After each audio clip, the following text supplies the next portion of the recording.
અત્યારે આપણે બધા લગભગ બધા ખેતી કરવાના છે બધા બરોબર ને લગભગ અત્યારે એમાં પ્રાકૃતિક ખેતી કેટલા પેલા કરે છે ને કેટલા જાણે છે પ્રાકૃતિક ખેતીમાં એ ચાલુ કરી હોય ને બાકી બધા આપણે કેમિકલથી દુઃખી થઈ એટલે ભેગા થયા છે કારણ કે કેમિકલ ખેતીને કોઈ સંતોષ નથી આપણી જે આવક હોય કે ભાઈ આપણો જે ધારે પ્રમાણે ખેતી થવી જોઈએ એ બધાને લગભગ આપણે પરણ ખેતી કરીએ છીએ કેમિકલમાં એટલે પ્રાકૃતિક ખેતીના જે નવો આપણે દિશા મળે છે નવો કોન્સેપ્ટ આવ્યો છે આપણે ઘણા બધા શરૂઆત કરી છે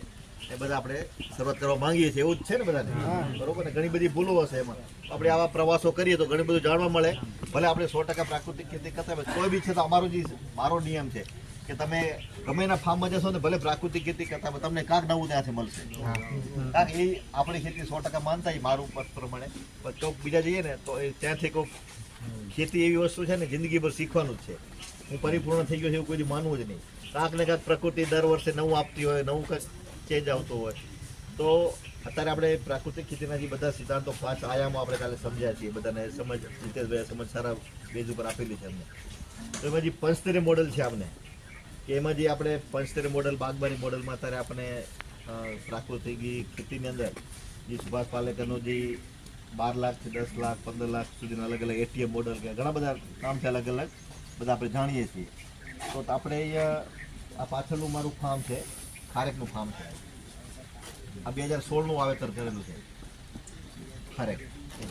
આપણે એને આખું પહેલાં ડિઝાઇન આપણે જ્યારે પ્રાકૃતિક પંચસ્તર મોડલની ખબર નથી ત્યારે આપણે ડિઝાઇનથી ખારેક વાવેલી હતી પછી એને આપણું આખું પ્રાકૃતિક જે પંચસ્તર મોડલ તેમાં આપણે કન્વર્ટ કર્યું તો આપણે એને આખી સમજ હોય વિશે ને અમારું અહીંયા આખું ફિલ્ડ મોટું છે અત્યારે 80 એકર જેવું અત્યારે આપણું ટોટલ મેનેજ કરીએ છીએ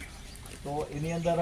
જીવામૃત બનાવવાનું કારણ કે આપણે નાના ખેડૂત હોઈએ તો આપણે ચલો 200 લીટર થઈને આપણે ગમે રીતે મહેનત કરી લઈએ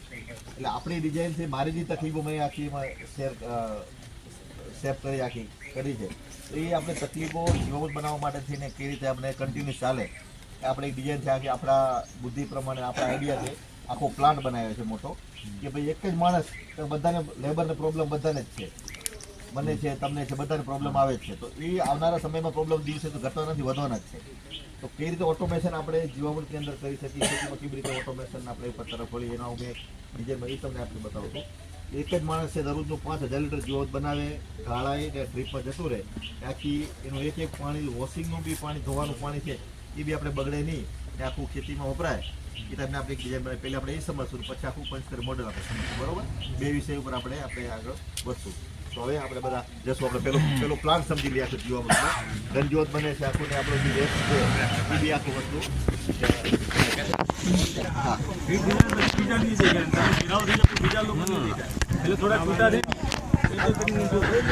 આમ આગળ જોઈ જઈને આગળ નીકળતા થોડા પછી સમજાવવાનું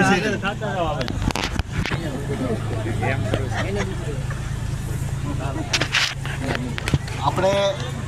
સામે ટાંકા જે છે ને 5000 લીટરનો એક ટાંકો છે કેપેસિટી એમાં 5 ટાંકા છે બરોબર આપણે કાલે સમજ્યા છું જીવામૃતમાં બનાવવા માટે 200 લીટરની અંદર કેટલા કિલો ગોબર જોઈએ છે 10 કિલો ગોબર જોઈએ છે બરોબર છે તો 5000 લીટર માટે કેટલો જોઈએ 250 કિલો બરોબર 200 થી 250 કિલો ગોબર જોઈએ 200-250 કિલો ગોબર આપણે એક ટાંકાની અંદર દરરોજ સવારે મારે ગોળીની અંદર નાખવાનું હોય તો ઓછામાં ઓછા 4 થી 5 લેબર હોય ત્યારે બધું થઈ શકે એના માટે આપણે કીધું એમાં કેમ લેબર ઓછું લાગે એટલે આ પાછળ ટાંકી બનાવી છે એ પેલું નાનું અડધું બેરલ કાપીને આપણે એને હોલ પાડેલા છે તો શું કરે ત્યાંથી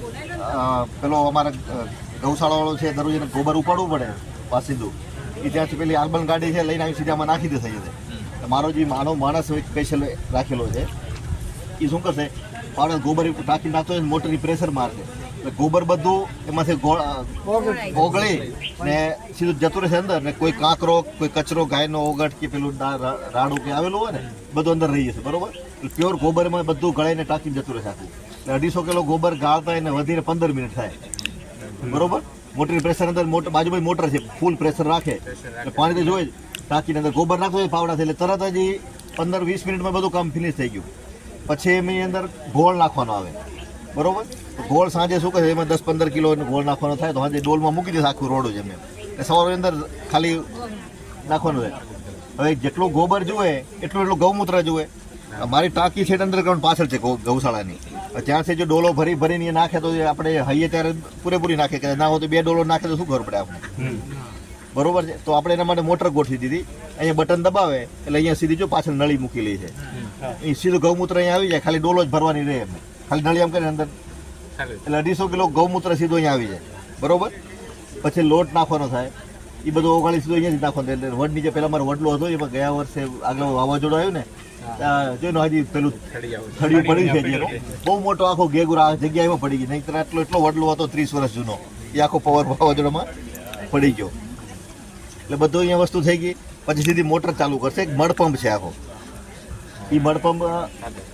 એ આખો એમાં 1 ઇંચની કાંકરી હોય ને ત્યાં સુધી બારે ફેંકી દે, એટલું મડપંપની તાકાત છે. તો એ ત્યાંથી જ આખું ઉપાડે, નીચેથી